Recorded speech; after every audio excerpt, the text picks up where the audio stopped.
As you start to progress and succeed at any level, one of the things you figure out very quickly is you don't do anything significant alone.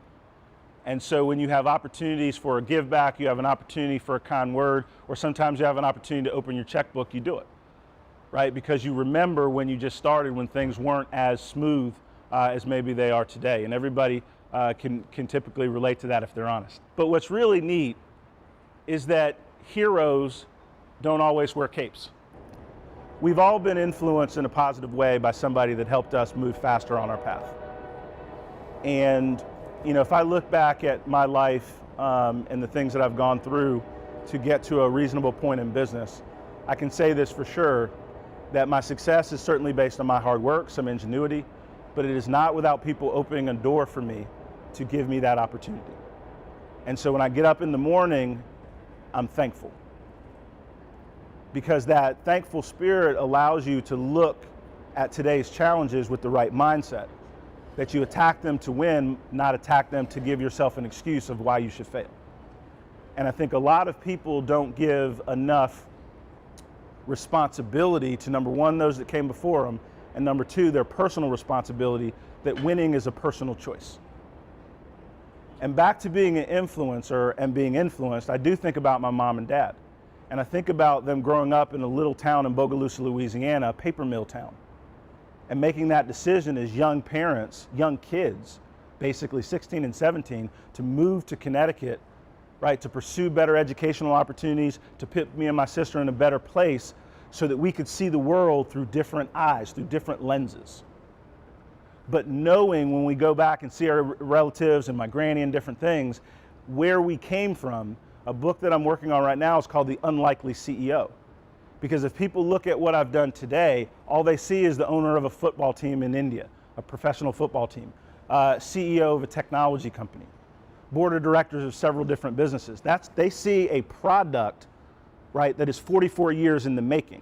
But nobody can see a little baby boy being pushed on a little metal stroller of a 16-year-old unwed mother. And then you start to realize how unlikely my success actually is. Because it didn't start from a mountaintop, it just gave visibility by somebody with that heart and that hustle, right? So I had no excuse not to make it. And so I was influenced by the struggle that my mom and dad went through. I was influenced by my granny, and I remember a picture that is within our family, and my grandmother was taking my Aunt Sharon to school on the very first day of integration in Bogalusa, Louisiana. But we share that in our family because I remember seeing my granny with her head held high. And see, all you see is the pictures, but you don't really understand the full story of all of the hate and all the different things that were coming her way. But she knew that she had to stay strong and steady because not only my Aunt Sharon, but our entire family was being represented by the opportunity that they had that day. And so when it comes to work ethic, when it comes to ingenuity, when it comes to not settling for second best, what I found is when you have that full responsibility for those that have helped influence you along the way, it gives you energy to keep pursuing what you need to pursue. It gives you a responsibility to do the best you can every single day and then go harder and go again. I remember my dad growing up and two-a-days for football, and my dad wanted to make sure I understood work ethic, and working in the yard with him at 5 in the morning till 7 in the morning, then being on the practice field by 8. Because he wanted me to understand that things in life are not free. They have to be paid for. There's a price for success. And he wanted to instill that in me so that anything I decided to do, anywhere I went, I had a foundation, a work ethic, and a commitment to excellence, and that was his responsibility as a father. So I was influenced. I was influenced by a gentleman named Willard, who in 1996, he did not even know I was African American when I was interviewing on the phone for my first technology job. He didn't know or realize until he met me. And if you look up Willard on the internet, we partnered together for over a decade, and he opened the door to me to technology. And when he opened that door in a business space that I knew even 20 years ago was growing and booming, I worked 60 hours a week for 10 years.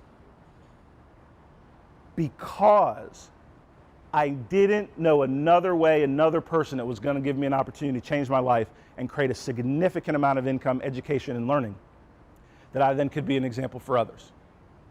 So I didn't take for granted the times that Grant and I would walk around the little building that was our offices on Wycliffe Road in North Carolina, and he would talk to me about things I was doing well, things I could improve on, and things that he did not like at all.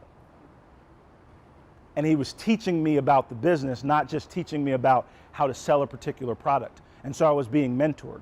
One of the things I try to encourage people is that in order to be mentored, you have to be open to change. You have to have a spirit of openness so that somebody that has the knowledge you need wants to sow and give into you.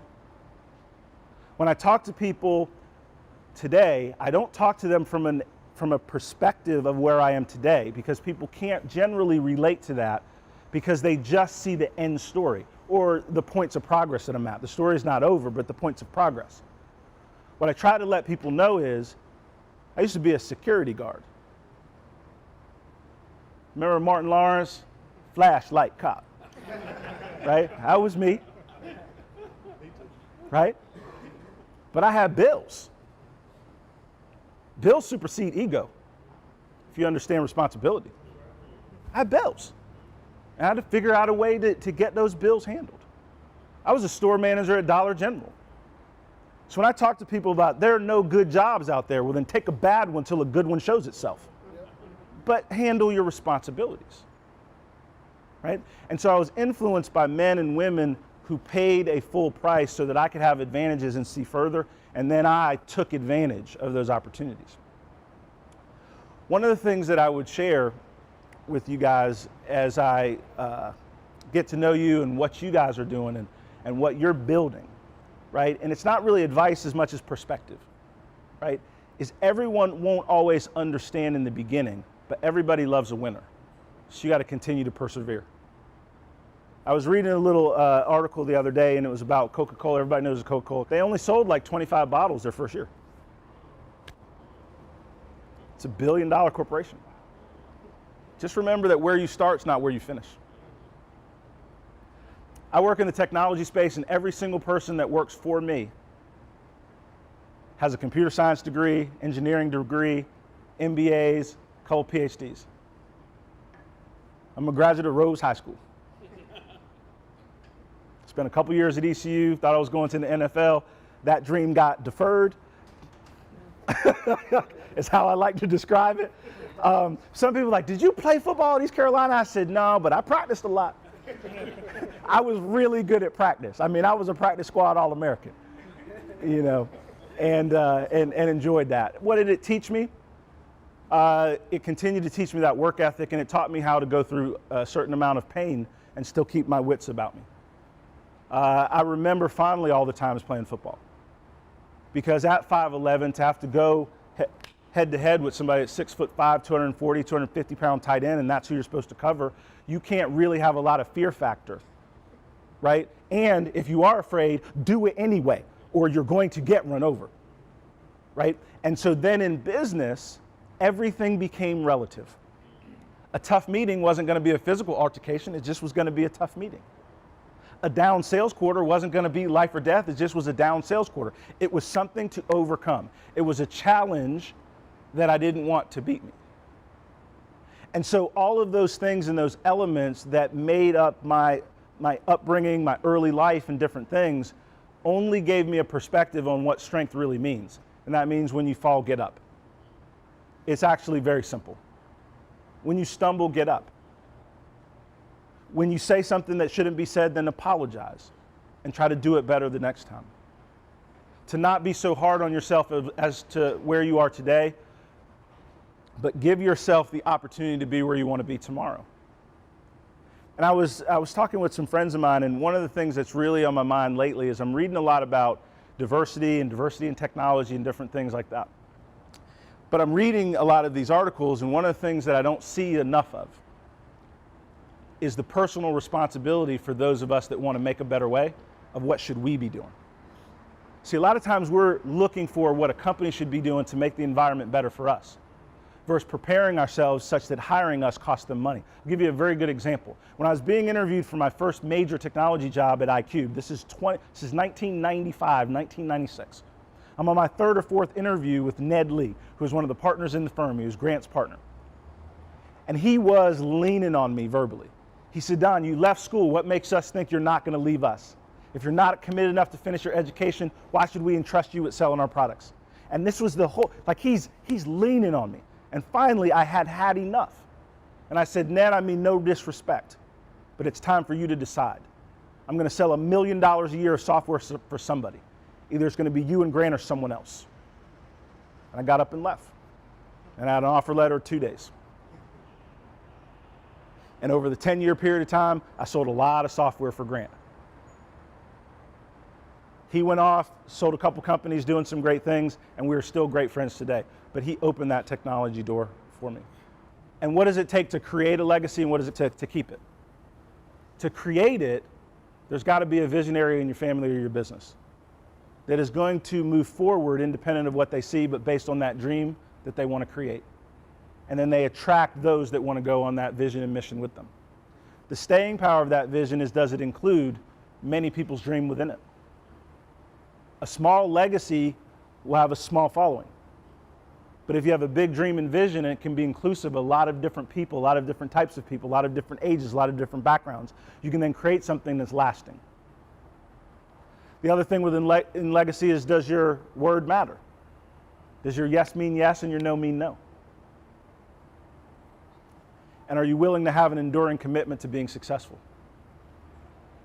And what I wanted to do and still want to do as I move into some of the next chapters in my life is I always want my granny to be proud of me. My big daddy to be proud of me. My mom and dad to be proud of me. When I stopped college and started chasing my dream and starting businesses and working in sales, my mom and dad didn't get it. They didn't understand, because for them, that 4-year college degree was the ticket. And I wanted to take a different path. They supported, but they were concerned because they didn't understand the path, and neither did I. 1804 Southeast Greenville Boulevard, $275 a month, late on the rent every single month for a year. That was my success plan. Mom and dad weren't encouraged by that initial success plan.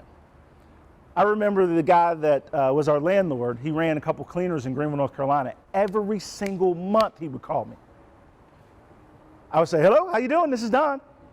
And he would say, you know what I want. Because I was always late. But from those little beginnings, I didn't let anything crush my dream or my joy.